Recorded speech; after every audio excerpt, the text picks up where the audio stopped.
¿Qué tal, amigos? Bienvenidos a nuestro último programa de la temporada de Bocados de nuestra historia, el sabor de un patrimonio. Así que ahorita, en esta ocasión, vamos a presentarles cómo se representa el alimento tanto en la cinematografía como en la fotografía.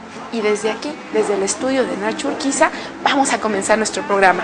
Así que, churros de todo tipo. ¡Acompáñenos!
Bienvenidos a esta cuarta temporada de nuestro programa Bocados de nuestra historia, el sabor del patrimonio, que se elabora gracias a la participación del Instituto de Investigaciones Antropológicas de Cultura Culinaria AC y con el apoyo de la CUAED.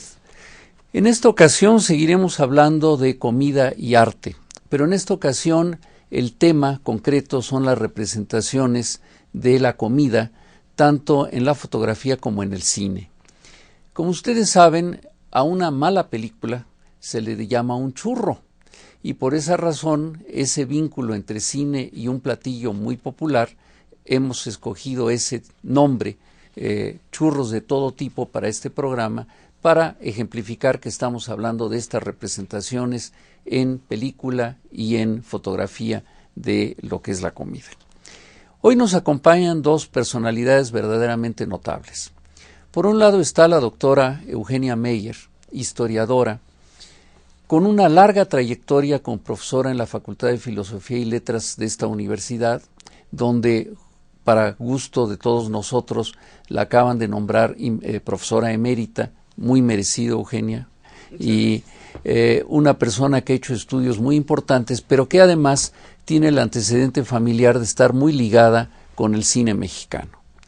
Y por otra parte, Ignacio Urquiza, que es, en palabras de muchas personas, incluso nos lo acaba de decir Eugenia antes de comenzar el programa, el mejor fotógrafo de comida que hay en México. A Ignacio Urquiza seguramente ya se le olvidó que se llama Ignacio, porque todo el mundo le decimos Nacho.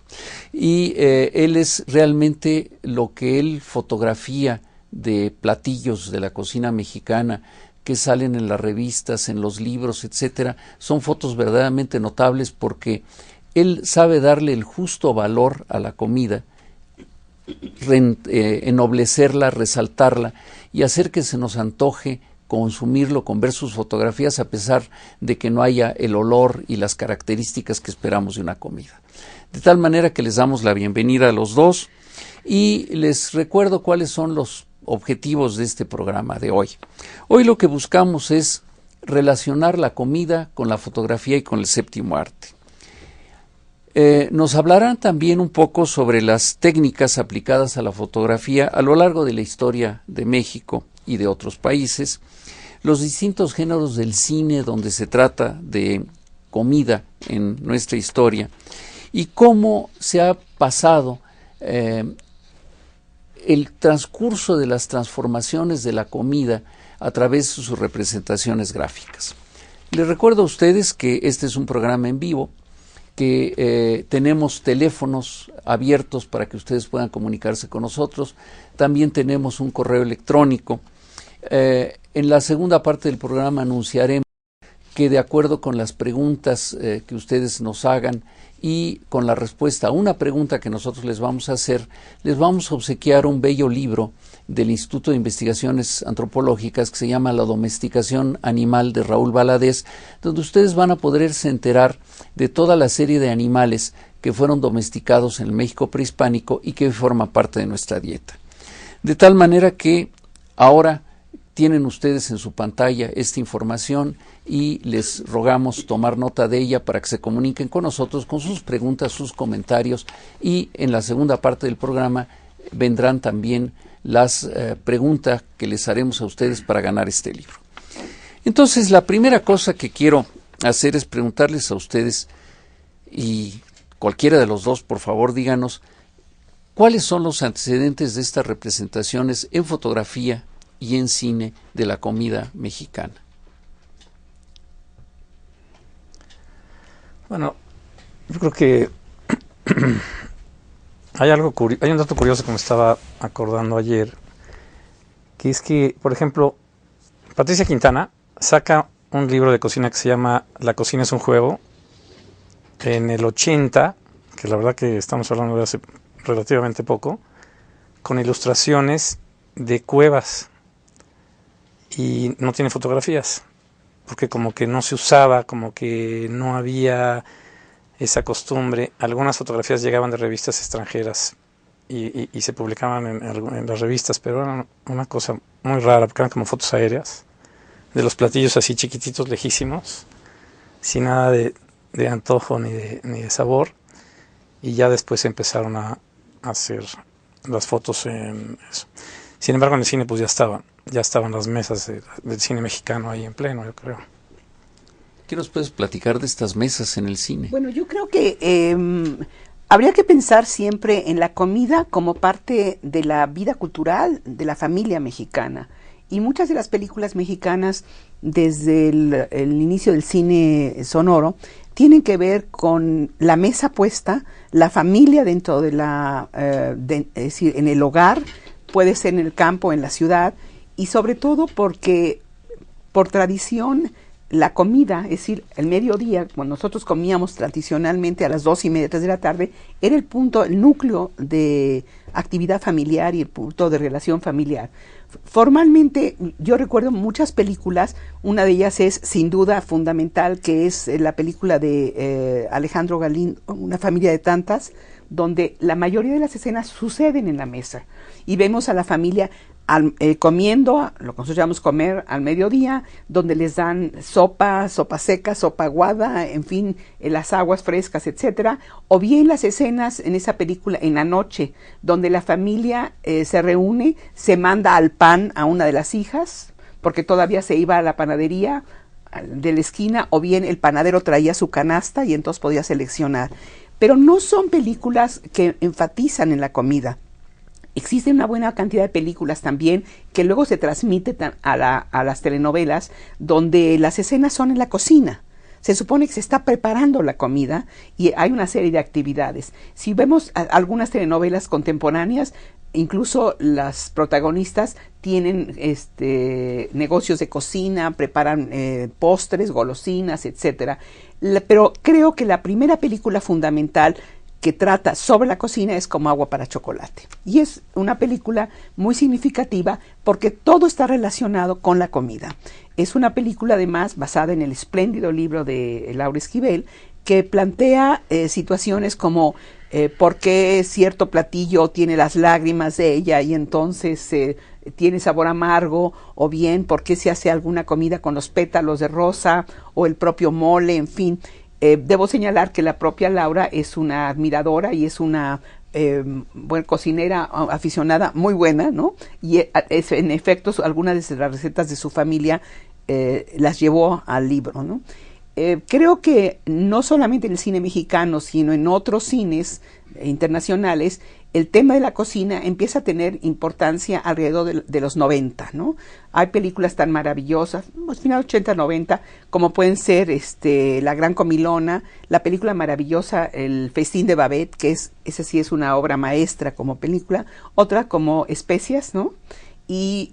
O El Sabor de la Papaya, etcétera, donde la comida tiene un significado especial de aglutinamiento familiar, pero también de expresión cultural y social. Yo recuerdo, por ejemplo, de lo primero que mencionabas, las películas de Pardavé, estas donde Pardavé es el patriarca de una gran familia y donde justamente los regaños, el cariño se expresan a la hora de la comida. O el propio asunto de Fernando Soler, claro, que también en películas, no sé, ahora recuerdo Azares para tu boda, donde las cosas fundamentales de la familia suceden a la hora de la comida. Y esto tiene un significado también muy importante, porque al cambiar los horarios, es decir, cuando se acabó aquello de que me voy a comer en otra ciudad, era otro problema de transportarse, la gente cerraba el negocio, cerraba la oficina, se iba a su casa, tomaba su tranvía, su camión, su pecero, estaba con su familia, bueno, les daba tiempo de dormir una siestecita, regresaban a trabajar. Eso se acabó. Se acabó por la problemática de la gran ciudad, y entonces la gente sale muy temprano, llegan a su trabajo, se toman una guajolota, ¿verdad? Que es una de las cosas más impresionantes que puede haber en función de la obesidad, ¿no? La telera con el tamal, y por si faltara algo, se lo bajan con un atole, ¿no? Y a la comida es la garnacha, y la familia llega en la noche a la casa. Los niños tampoco a veces llegan a la escuela, llegan en la noche a la casa en que todo el mundo está cansado, de mal humor, tienen que hacer tareas, y el padre lo único que no quiere es convivir. Entonces, la esencia de la convivencia familiar se acabó. Pero ahí hay una pregunta importante para Nacho. En estas películas, con algunas excepciones, no se hace énfasis en lo que se come, sino es en el acto de comer. Y los platillos no son retratados. ¿En qué momento viene este cambio del cual tú eres uno de los indudables protagonistas, de darle, como tú dices, cara a la comida, de darle un aspecto a la comida que realmente se vea, se sienta? ¿Cómo comienza esto en México? Porque además creo que en ese sentido tenemos un lugar destacado en el mundo. Sí, sí que lo tenemos. Una gran cocina. Bueno, el primer reto, o la primera vez que se me antojó entrar a un trabajo profesional donde ya se tratara de la comida como algo que se antojara, fue con la revista Hogar y Vida, una revista del grupo Promexa, que hoy es Patria, en el que con Laura Caraza y Lorenza, su hija, nos pasábamos 8 horas tomando un platillo. Y no la hallábamos. De repente, a lo mejor era una mesa de Navidad, y se morían los pambazos, y teníamos que revivir la ensalada, y se nos moría la ensalada, y teníamos que revivir el champurrado o lo que fuera. Y ahí fuimos aprendiendo.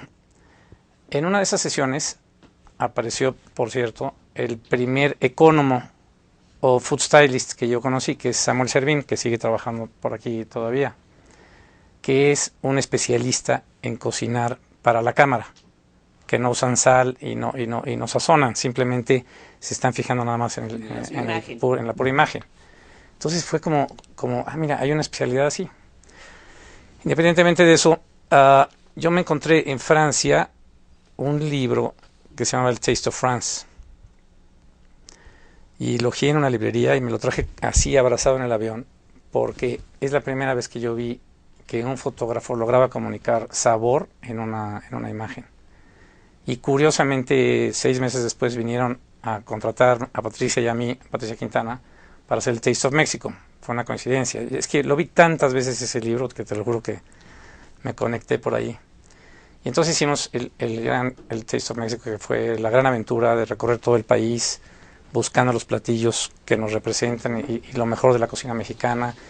Y lo adornamos con mantelería, con loza de la zona, como debería de ser en la mesa, muy inspirados en Arrieta y sus bodegones, y acercándonos un poco al sabor de los platillos.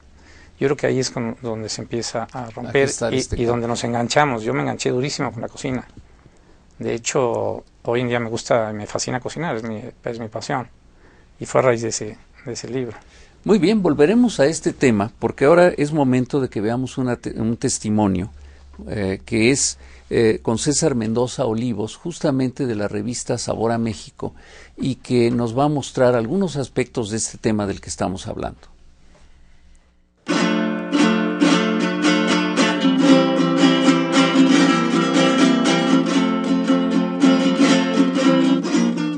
Yo entro a trabajar a esta empresa, esta revista, y Un fotógrafo de cabecera.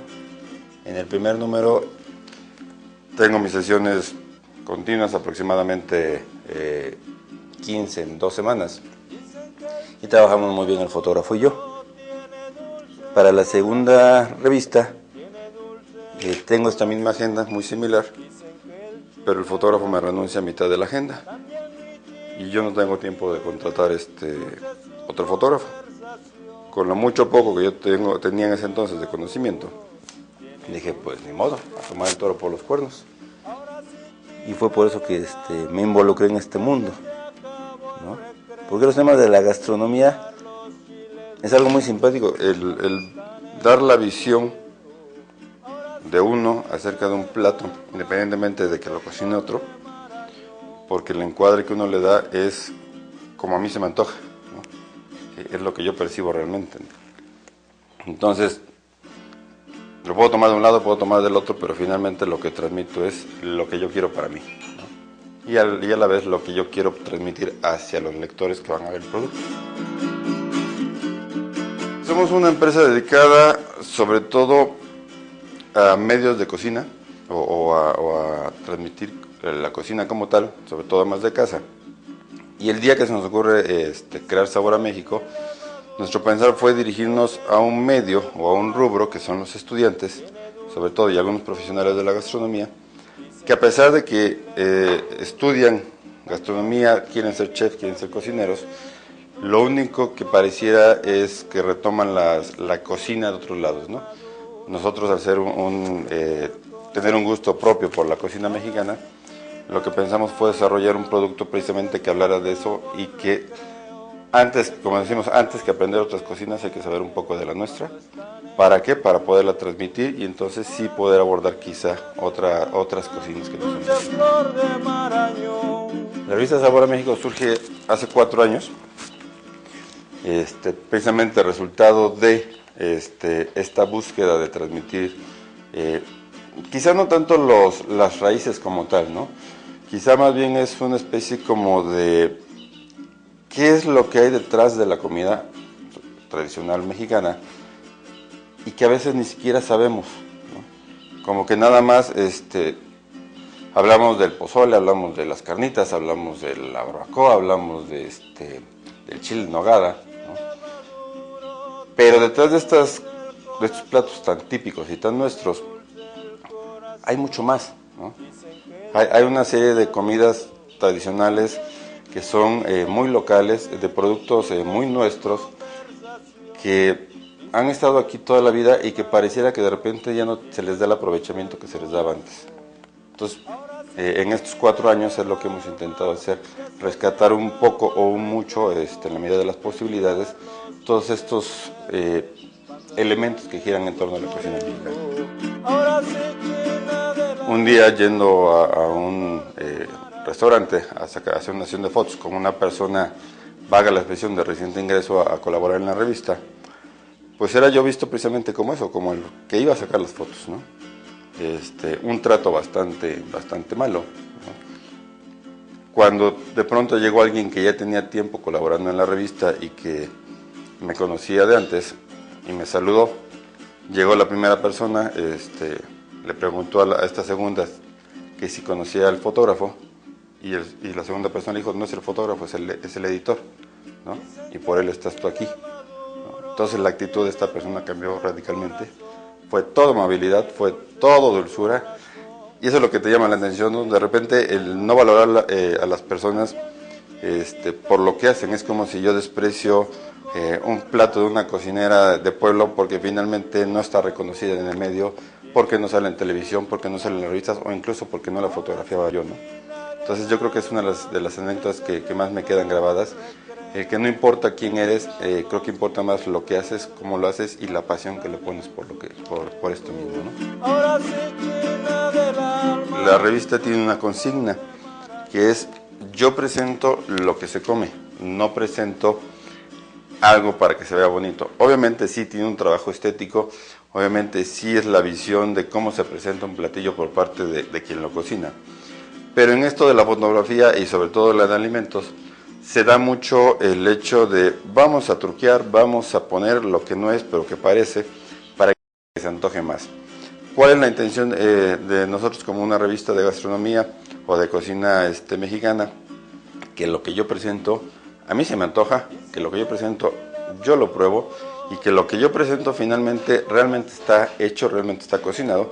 ¿Por qué? Porque al final del día yo voy a transmitir este producto, voy a decir cómo se hace, desde cómo se pica el ingrediente principal hasta cómo se presenta o cómo se presentó en la fotografía.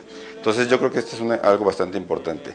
En México tal vez lo más importante ya no es que se presenten platos bonitos, porque se ven bonitos, pero quién sabe que sepan o ni siquiera sepan, sino que se presenten platos que realmente reflejen el sabor de nuestra cocina y que se puedan degustar realmente. Alguien me decía, tú presentas platos a veces que pareciera que no se pueden hacer, pero yo los corrijo diciéndoles, precisamente por eso parto desde que lo cocinamos hasta que lo presentamos y lo fotografiamos, ¿no? Si que fotografiamos ahora tiene ciertos elementos, yo le pediré a la persona que me lo presentó que me dé todos esos elementos para que quien se atreva a reproducirlo, lo reproduzca lo más similar posible a lo que yo le estoy ofreciendo visualmente.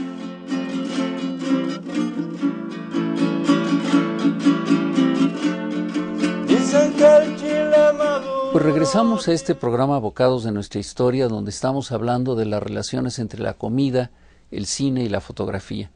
Y nos habíamos quedado en un punto muy interesante, y le pido a Nacho Urquiza que por favor amplíe cómo se fotografía la comida, en qué contexto, qué cambios ha habido, porque como decíamos hace un momento, las primeras fotografías que ve uno de comida es como si nada más alguien se parara encima del plato y lo fotografiara y ya. Pero ¿qué cambios ha habido? Bueno, ha habido, yo me enfocaría a dos cambios principales. Uno, que en el cambio de siglo se nació una moda en Alemania de bajar la cámara, de donde dices, bajar la cámara a nivel de plato. Inclusive empezaron con este plano holandés que se llamó, que es enchuecar un poco la cámara para que los platos estuvieran así, que es un poco como vemos. Nosotros no vemos así, derecho con nivel. Vemos un poquito así, a gusto. Esa tendencia que antes era inaceptable para nosotros era todo con nivel y así, además de que empezaron a desenfocar la parte de atrás del platillo y a destacar nada más un punto de enfoque, en donde estaba cayendo una salsita o donde estaba un tenedor cortando. Ese fue un cambio que las primeras veces los fotógrafos como que reaccionamos así como, ¿qué está pasando? Todo lo que hemos aprendido y todo lo que hemos defendido de enfocar todo y de tener la cámara derecha, de repente esto no va a durar. Sin embargo, se quedó durísimo esa moda y hoy en día sí estamos lo más cerca posible del sabor. De lo que se trata es de transmitir sabor en un plano, porque ni siquiera tienes tercera dimensión y no hay olor, ni ruido de cocina, ni nada. Simplemente tienes oportunidad de transmitir en una imagen. Y ahí tienes que transmitir el sabor y el antojo. El otro cambio que hubo, que para mi gusto no es muy favorable, es el de los platos blancos. La artesanía utilitaria, es decir, la loza utilitaria, porque artesanía pues es un nombre como que no, es una loza utilitaria como el barro negro, que ahí lo estamos viendo, los metates, los molcajetes, la talavera poblana y toda la riqueza de vidrio que tenemos en nuestro país. De repente llegó la moda de los platos blancos, que viene absolutamente de Asia, y un poco de la cocina francesa nouvelle, que sí el plato blanco destaca los colores del platillo en la cocina de autor sobre todo.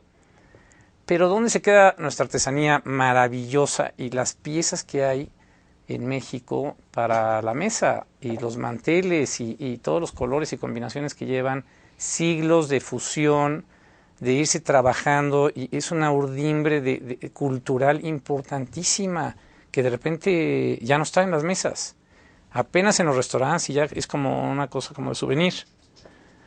A mí me preocupa que se esté perdiendo. Yo sí haría como una ¿cómo se llama? Campaña o como se pueda a que regresemos, ¿no? Ahorita que hay tantos programas de televisión a una audiencia enorme, deberían estar nuestras artesanías en la mesa, nuestra canasta de compras, la bolsa del mandado, la talavera y las cucharas de palo de Michoacán. porque si no, toda esta gente que trabaja y vive de eso y que han recibido el aprendizaje de sus padres, abuelos y ancestros de fabricar este arte utilitario, ¿dónde van a quedar? No, de repente pues en el mercado de la Ciudadela te vas a encontrar un plato de Talavera de milagro, ¿o no, Eugenia? Así es, así es. Bueno, yo creo que esto tiene mucho que ver con un tema fundamental y es el de entender a la cocina como parte de nuestra historia cultural. Solamente entendiéndola como parte de la historia cultural le podemos dar su justo valor y su justa dimensión. La cocina incluye olor, sabor y texturas. Y las texturas efectivamente se pierden si nosotros tenemos el plato blanco, que tiene un sentido muy lógico y estético para la nueva cocina, ¿sí? Pero también se pierde parte de esta sensibilidad. Y me parece que tiene que ver también con la problemática ideológica del fotógrafo. Es decir, el fotógrafo no es nada más un señor que llega, toma la fotografía de los huevos estrellados a la mexicana o huevos divorciados, como se llame, sino que está implícito una posición ideológica, una forma estética de visualizar las cosas. Y pienso la vieja conseja de que no hay fotógrafo inocente. Naturalmente no hay fotografía inocente. Cada vez que tú fotografías un platillo, hay un sentido, hay una razón de ser, y además tiene un compromiso social el fotógrafo. No se trata de fotografiar faisanes, de langostas nada más, sino la cosa más sencilla de la cocina mexicana, que se ve enriquecida precisamente por los productos nacionales, ¿no? A mí me parece que recuperar, por ejemplo, el molcajete, como dijiste tú, el molinillo, cosas por el estilo. Ya sé que Molinex saca ahora una cosa eléctrica que te funciona muy bien y que la licuadora o el food processor, ¿no? El procesador de comida tiene un sentido, pero se pierde esta parte esencial. Y si de veras reconocemos que la comida mexicana es una de las comidas más ricas y variadas en el mundo, bueno, hay que recuperar también esta parte que corresponde a los objetos. Yo quisiera agregar algo de lo que dijo Nacho y lo que acaba de decir Eugenia, de que acabamos de pasar las fiestas patrias, y en estas fiestas patrias uno de los platillos más populares es el pozole. Yo no me imagino un pozole en plato blanco de ¿cómo se llama?, de porcelana, sino realmente en su plato tradicional, digamos de Tlaquepaque, de estas zonas, donde además el placer estético de comerlo ahí es muy diferente. Igual que los chiles en nogada. Claro. Digo, todos sabemos las diferentes historias de por qué surgieron los chiles en nogada, etcétera, y ponerles el verde, blanco y colorado y la nogada y el perejil, etcétera. Sí, pero plantear es decir, colocar un plato de estos, un manjar como puede ser los chiles en nogada, si están bien hechos, ¿no? Porque hay muchas variantes, tiene que ser en un plato que le corresponda, ¿no? Esto me recuerda también a las sofisticaciones, por ejemplo, las tortillas, ¿no? Las puedes llevar en un trapo, las puedes poner en un tenate. Y ahora tenemos unos tenates sofisticadísimos. Los plateros mexicanos hacen unos tenates de plata que, bueno, nadie puede comprar, pero se ven muy bonitos, ¿no? Yo creo que se está perdiendo esta parte en aras de internacionalizar.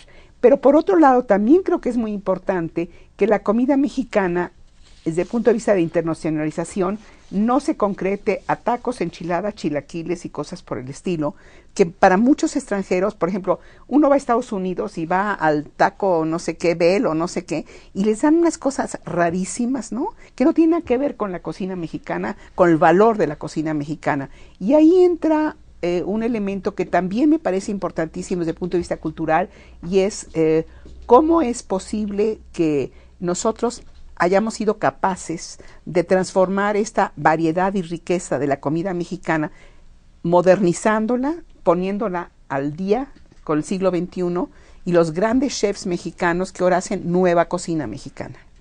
Muy bien, pues están ustedes escuchando este tema tan interesante de la relación entre la comida, el cine, la fotografía, pero es momento de ir a una pausa. Cuando volvamos les diremos cuál es la pregunta que tenemos para que uno de ustedes pueda ganar el libro de la domesticación animal de Raúl Valadez. Vayamos a esta pausa, por favor.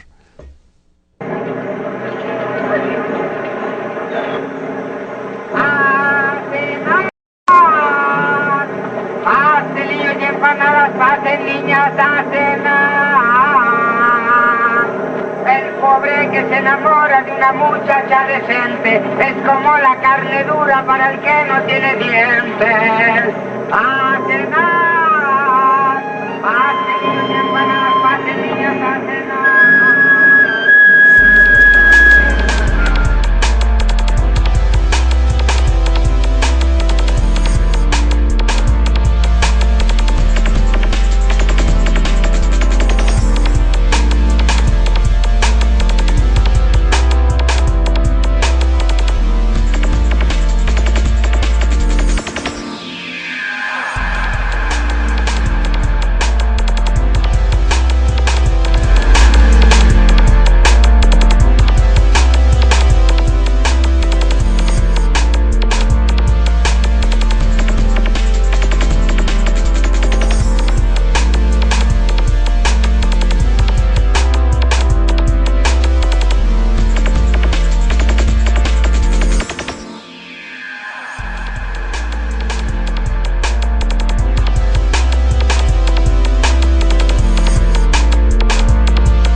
Panadero con el pan, el panadero con el pan, el panadero con el pan, el panadero con el pan.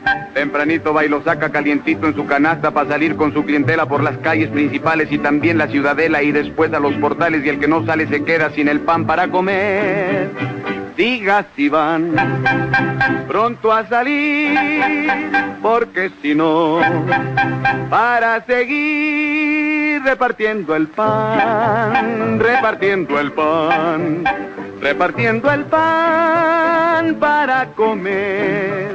Traigo bolillos y teleras en sazón, también gendarmes, besos, conchas de a montón. Y traigo caldras, novias, cuernos. ¿Qué pasó, marchantita? ¿Va usted a salir, sí o no? Voy, que me estoy peinando. Ándele pues, marchantita, tómele, traigo corbatas, volcanes, piedras, viudas, rejas, un abrazo, ¿no? ¿Y los cuernos? ¿Qué pasó? Ay, no se va a poder, marchantita.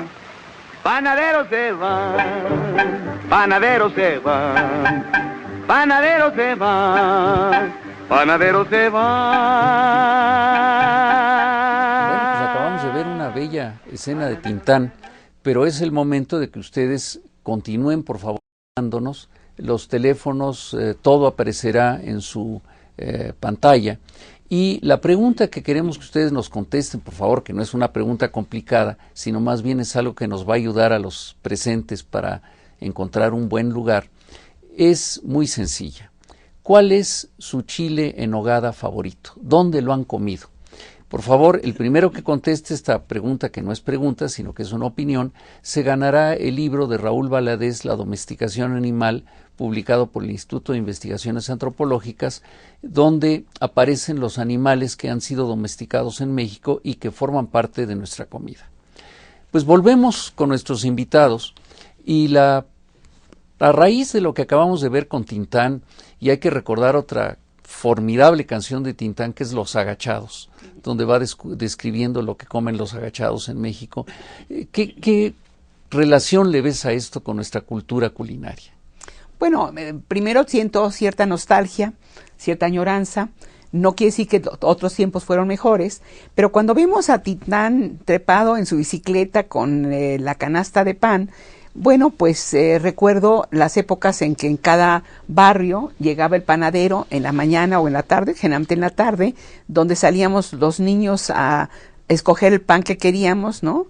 Que iban desde las chilindrinas, los bigotes, las orejas, etcétera, las piedras, como dice él por ahí, y la idea era de que la panera estaba preparada sobre todo a la hora de la merienda, la cena.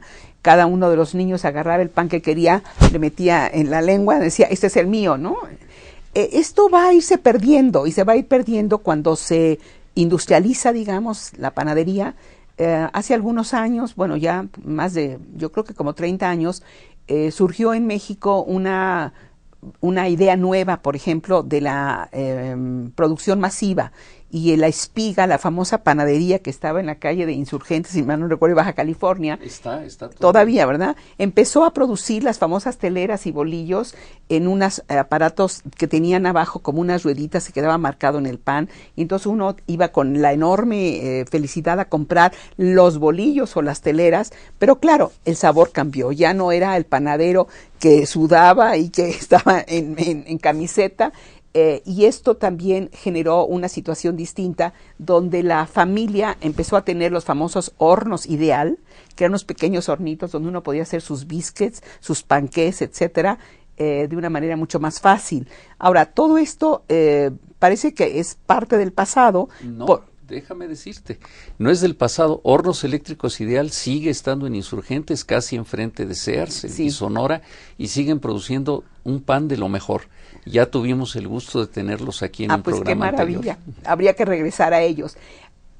Yo recuerdo, por ejemplo, uno de los temas fundamentales en la cena familiar, que no era cena, era merienda realmente, porque nosotros, por el problema de la altura, por las condiciones culturales, hacíamos la comida principal al mediodía, 2:30, 3. Era unos bolillitos a los que se les sacaba el migajón, se les ponía, cosa que ya casi no hay, una capa enorme de nata. Y tostaditos y luego azúcar, ¿no? Con eso de que ahora compramos leches pasteurizadas, deslactosadas, bajas en grasas, bueno, pues se acabó lo de la nata, ¿verdad? Creo que se consigue todavía en algunas tiendas especiales. Lo que yo siento es de que los hábitos alimenticios cambiaron, y esto que nosotros vemos en buena cantidad de películas mexicanas de otras épocas no tiene nada que ver con la realidad actual, porque entre la comida rápida, llegar a la casa y decir voy a llamar y pedir una pizza, por ejemplo, o que me traigan unas flautas a la casa, o me voy a comer una hamburguesa, un hot dog, ha pasado a segundo término esta posibilidad del intercambio familiar y de la comunicación social de la familia. Por otro lado, también es muy importante señalar que a partir de los años 50, cuando empieza a modificarse la estructura económica de la familia, donde las madres, muchas salen a trabajar, se acabó también aquello de que la señora está en la casa y lo que se ocupa es de cocinar. Hay una película que hace referencia a esto muy significativamente, que es Rojo Amanecer. Rojo Amanecer es una película de los 90, como sabemos, se refiere naturalmente al movimiento que todos vivimos del 68, ¿no? Todavía en épocas ya distantes, ¿no? Pero muy significativas, y María Rojo es la madre. Y si ustedes observan algunas escenas de la película, ella está muy ocupada en moler el jitomate, preparar la salsa, hacer la comida, etcétera. Se les va la luz, entonces pues ahora sí le dice a la hija, ni modo, llegaste de la escuela, pero te vas a tener que poner a moler la salsa en el molcajete. Es cuando empieza a darse cuenta de las irregularidades que están sucediendo en los edificios de Tlatelolco. Pero si uno observa esta película, nos damos cuenta de que toda la familia está alrededor otra vez de la mesa en circunstancias muy especiales. Una de las escenas más significativas es cuando Héctor Bonilla llega muy angustiado de ver lo que está sucediendo, pero logra, porque él tiene influencias, porque es un burócrata con influencias en la zona, y entonces se sienta con los hijos y la madre, la mujer, le trae la comida. Es decir, el trabajo de ella es limpiar la casa, le pide al padre que vive con ellos que vaya a hacer el mandado, que vaya a comprarle. Todavía no se habla de los supermercados en este proceso. Hace que la hija le ayude en las actividades que no se pueden hacer ya con la electricidad que está faltando, y cuando se sientan en la mesa a hablar de la problemática fundamental, el padre se pone a comer con mucha ansiedad y con mucha angustia. Lo vemos comiendo la tortilla, etcétera, y le dan el guisado de la tarde porque él no puede llegar a comer, y entonces está la familia, están los muchachos que se han ido a refugiar, y estos muchachos también les dan de comer en ese momento. Y hay una escena, me parece significativa, de lo que tiene de valor para la familia mexicana la unidad de la mesa, y es cuando el padre se agarra de los hijos de las manos y les dice qué bueno que estamos todos juntos. Todo esto sucede en la mesa, ¿sí? Que es siempre, o ha sido siempre, hasta ahora creo yo, el punto central de la convivencia familiar. Bueno, Eugenia, te doy una buena noticia. Yo vivo en la colonia Escandón, sí, y todavía tenemos panadero de bicicleta que lleva el pan. Qué maravilla. es muy curioso, yo oigo desde mi recámara la bocina de la bicicleta y eso quiere decir que ya llegó el pan, y él atiende mucho a las personas que permanecen afuera trabajando. Por ejemplo, frente a mi casa hay un sitio de autos y ellos le compran mucho pan, igual que los vecinos. De tal manera que esta es una ciudad maravillosa porque hay parches, hay zonas donde algunas tradiciones perviven y otras están desapareciendo. Por ejemplo, en mi colonia, lo triste es la desaparición de muy buenas panaderías. Bueno, y por otro lado, una de las cosas que a mí me parece fundamental cuando hay turistas verdaderamente interesados, es siempre llevarlos a una panadería. Claro. Porque a mí me parece que la panadería en México es un centro de creatividad fundamental. Es decir, no solamente la variedad de panes que tenemos, los nombres que tienen, los sabores que tienen, que son fundamentales, ¿no? Ahora ya tenemos chapatas y tenemos baguettes y cosas por el estilo, pero nadie puede pensar en una torta, una buena torta de algunas de las torterías maravillosas que tenemos si no tenemos una buena telera. Muy bien, pues es momento que tenemos que ir ya a otra entrevista de los testimonios que tenemos, y en este caso es el testimonio de Mariana Coria López, aquí en la Ciudad de México, que nos va a hablar de algunos aspectos muy relacionados con este programa.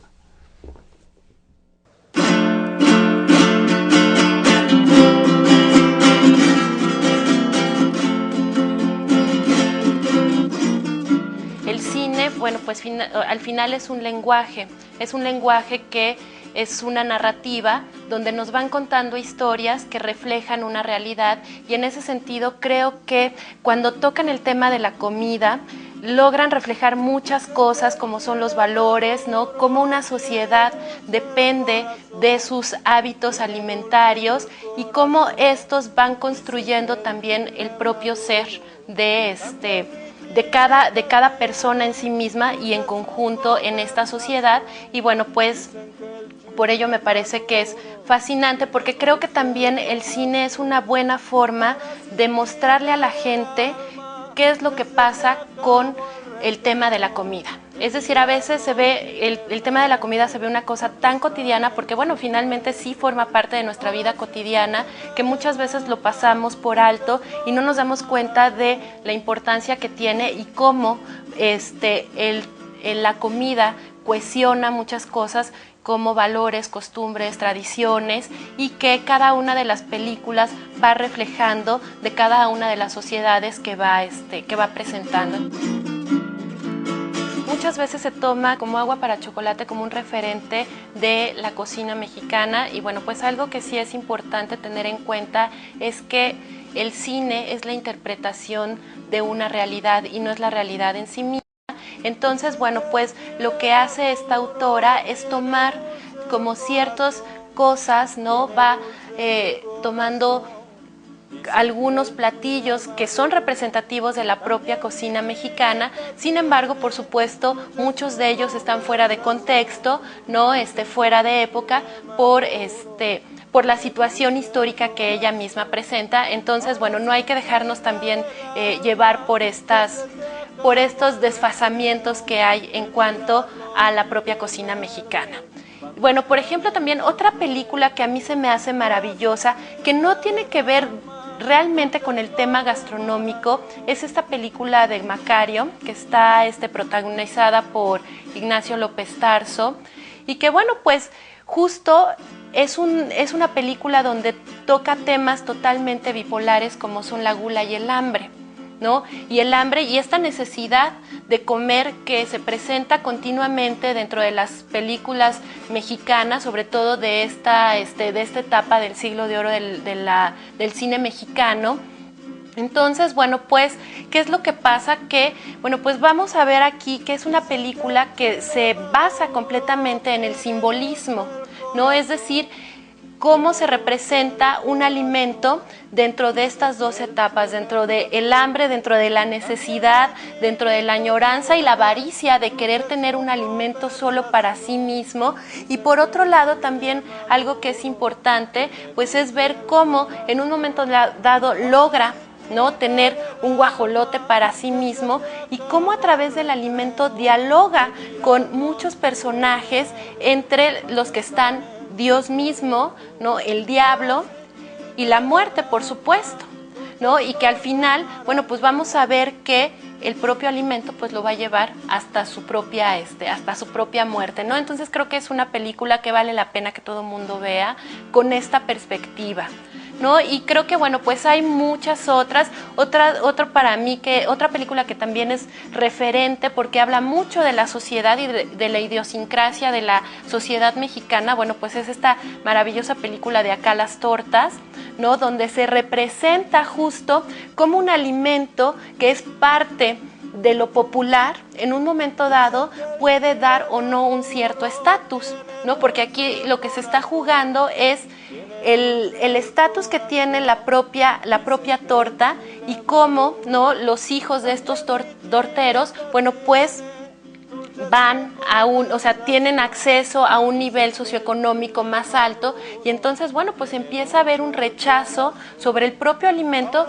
y obviamente por la representación que tiene ese alimento, ¿no? Entonces, bueno, pues creo que también otra de las películas fundamentales y que tiene muchos simbolismos y que también tiene que ver con el propio estatus, ¿no?, de el alimento es esta maravillosa película del Ángel Exterminador, donde, bueno, pues lo que hace Buñuel es una crítica y hace una ridiculización de la alta sociedad mexicana, ¿no? Y entonces, bueno, pues vamos a ver que también navegan entre estos dos polos, porque, bueno, primero nos presenta una cena completamente suntuosa, donde el cocinero es un chef, ¿no?, particularmente, y donde los sirvientes van a servir toda esta cena y que finalmente, cuando sucede este hecho inexplicable, este encierro, que es un encierro en sus propios prejuicios, bueno, pues vamos a ver que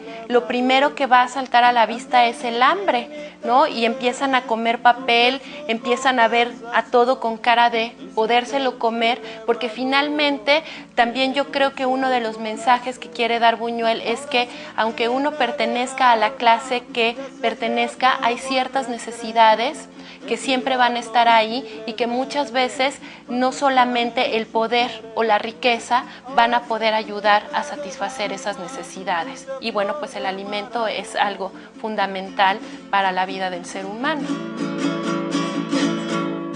Bueno, y también algo que sí me gustaría agregar es este dato curioso, hablando del cine mexicano, que existe un recetario del cine mexicano donde, bueno, que está hecho por Marie-Pierre Coll Corcuera y el prólogo lo hizo Carlos Monsiváis.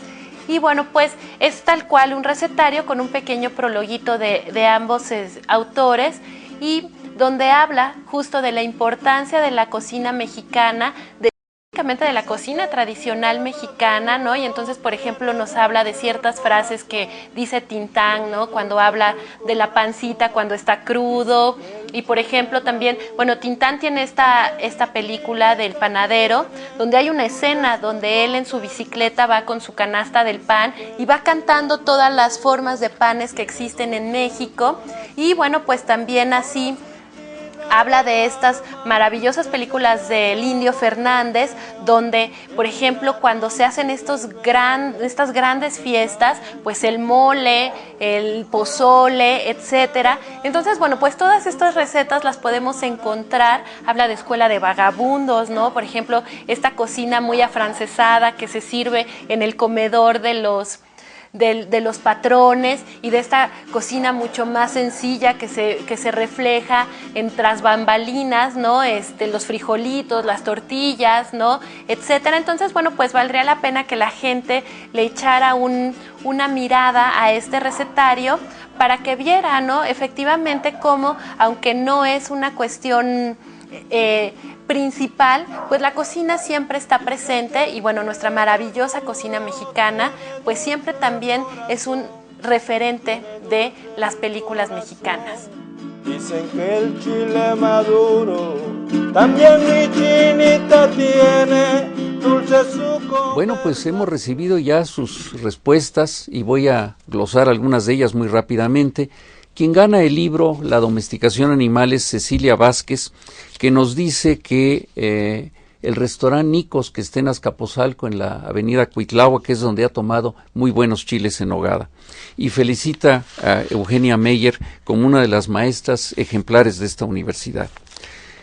María Magdalena Torres dice que, como muchos otros, los mejores chiles en nogada son los de su casa. Claro. Y en efecto, claro, los chiles en nogada, cuando son una receta familiar y es a lo que uno está acostumbrado, son estupendos.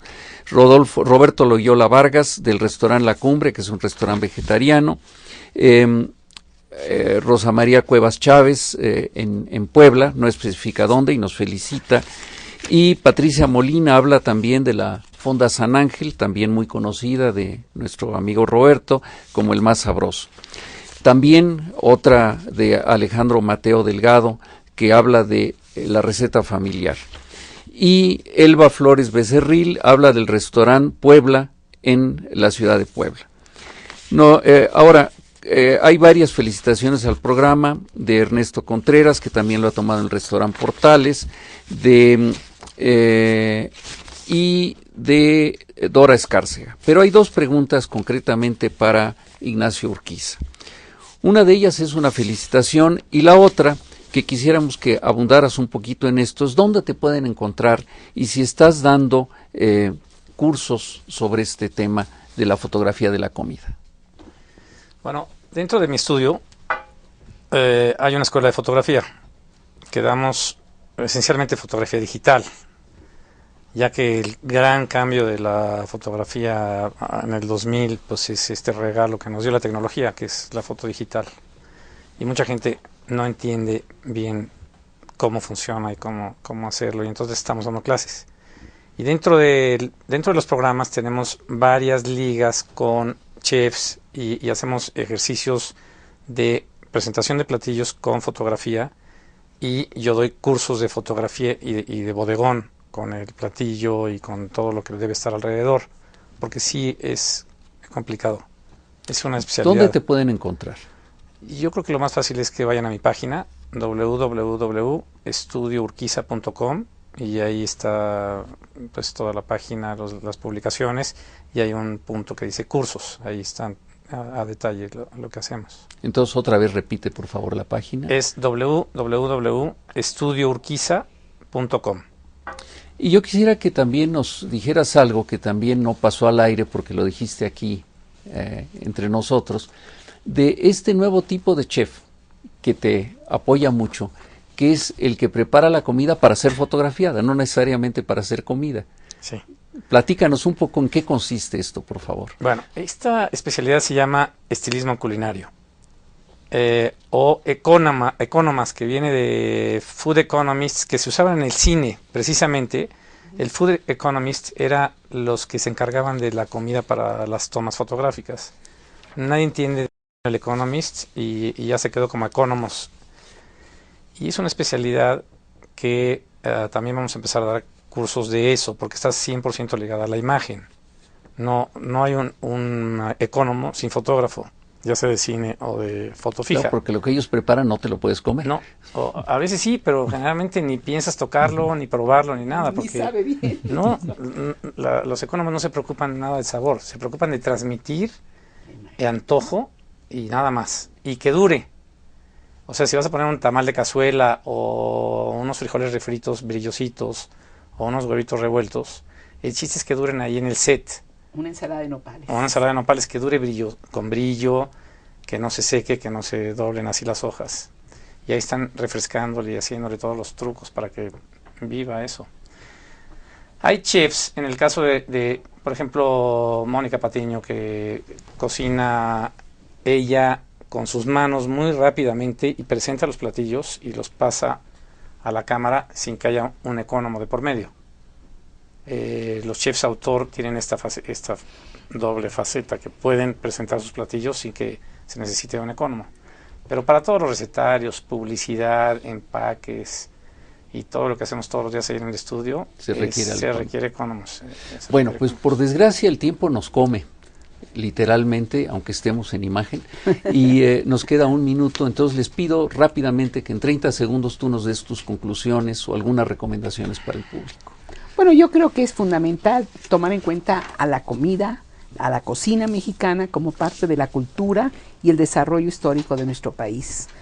Creo que la comida implica una serie de condiciones, nos habla de la economía, nos habla de la política, nos habla de la sociedad y sobre todo nos habla de la cotidianidad. La vida cotidiana es fundamental y en eso la comida mexicana es un factor determinante. Nacho. Bueno, yo creo que en este mundo globalizado y veloz en el que vivimos, a mí me encantaría que se cuidara la cocina mexicana como un elemento sustancial de nuestra cultura y de nuestra historia, y que tal vez, aunque va evolucionando, la parte artesanal a la que hicimos referencia hace rato, a lo mejor tiene que evolucionar. A lo mejor un plato de Talavera ya no tiene que ser lo recargado que era en tiempos de nuestros abuelos o antes.